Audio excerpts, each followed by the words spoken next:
Assalamualaikum semuanya. Selamat datang di video saya Rismawati, mahasiswa Pendidikan Sejarah 2020 Universitas Negeri Semarang. Di video ini saya akan menjelaskan secara umum tentang sejarah berdirinya Kesultanan Demak dan beberapa faktor pendukungnya. Nah, semoga dengan adanya video ini bisa membantu teman-teman yang menonton untuk lebih mudah memahami sejarah berdirinya Kesultanan Demak ini. Langsung aja kita memasuki pembahasannya. Mungkin sebagian besar teman-teman yang nonton video ini sudah mengetahui bahwa Kesultanan Demak ini merupakan kesultanan terbesar di Pulau Jawa yang bercorak agama Islam. Tapi apakah dulunya wilayah Kesultanan Demak ini memang sudah sebuah kerajaan?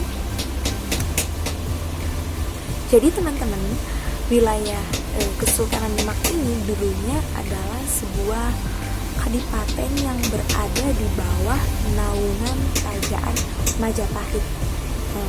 Nah, dulu pada saat menjadi kadipaten, orang-orang lebih mengenal dengan sebutan Gelagah Wangi, jadi bukan Demak. Dan Gelagah Wangi ini merupakan satu-satunya kadipaten yang berada di wilayah Jepara yang adipatinya itu memegang keyakinan atau memeluk agama Islam satu-satunya. Nah, berdirinya kerajaan Demak ini tidak lepas dari yang namanya peran para mubalik atau yang lebih dikenal dengan sebutan Wali Songo dalam penyebaran agama Islam di Pulau Jawa ini. Para Wali Songo ini memusatkan kegiatannya dengan menjadikan kota Demak sebagai sentral atau pusat suatu kegiatannya.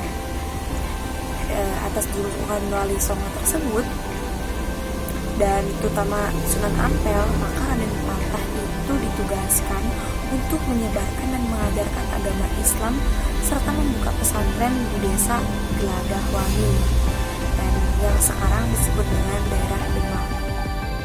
Kemudian setelah Raden Patah ini berhasil menyebarkan agama Islam dan mendirikan pesantren di wilayah Demak ini, lama-kelamaan wilayah ini tuh semakin ramai dikunjungi orang dan juga menjadi pusat ilmu pengetahuan dan agama, dan kemudian menjadi pusat perdagangan dan bahkan menjadi pusat kerajaan Islam ini, yaitu Kesultanan Demak berpusatnya di situ.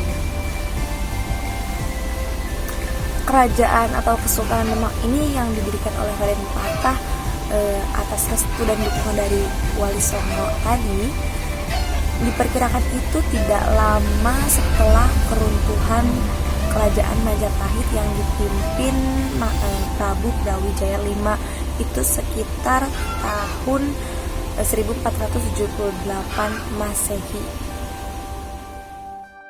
Lalu apa faktor pendorong selain yang tadi sudah saya jelaskan berdirinya Kesultanan Demak ini? Ada beberapa faktor pendorong yang menjadi berdirinya Kesultanan Demak ini.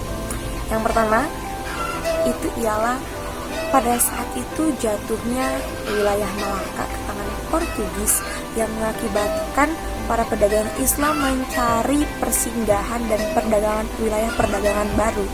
Dan setelah itu terpilihlah Demak karena memang posisi wilayah Demak yang cukup strategis untuk dijadikan wilayah persinggahan dan perdagangan.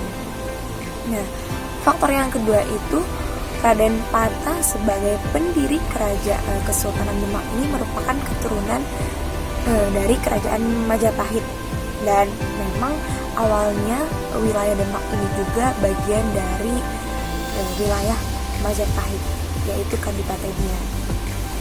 Faktor yang ketiga, Raden Patah ini mendirikan Kesultanan Demak karena memang mendapatkan dukungan dari para wali yang memang sangat dihormati oleh banyak orang.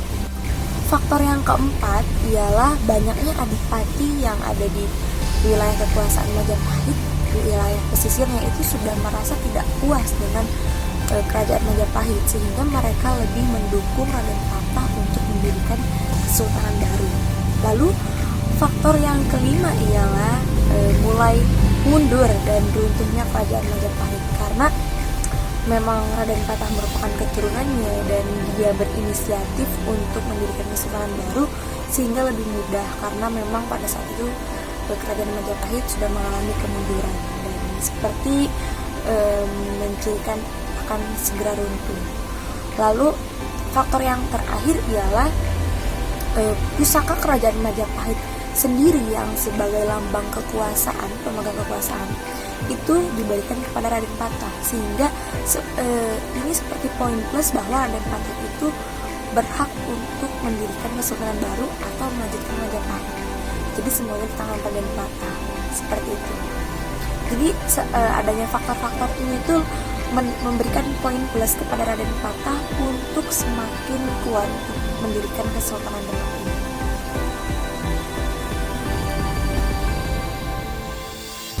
Baik teman-teman, mungkin itu saja yang bisa saya sampaikan. Kurang dan lebihnya mohon maaf. Terima kasih sudah menonton sampai akhir dan sampai jumpa. Wassalamualaikum.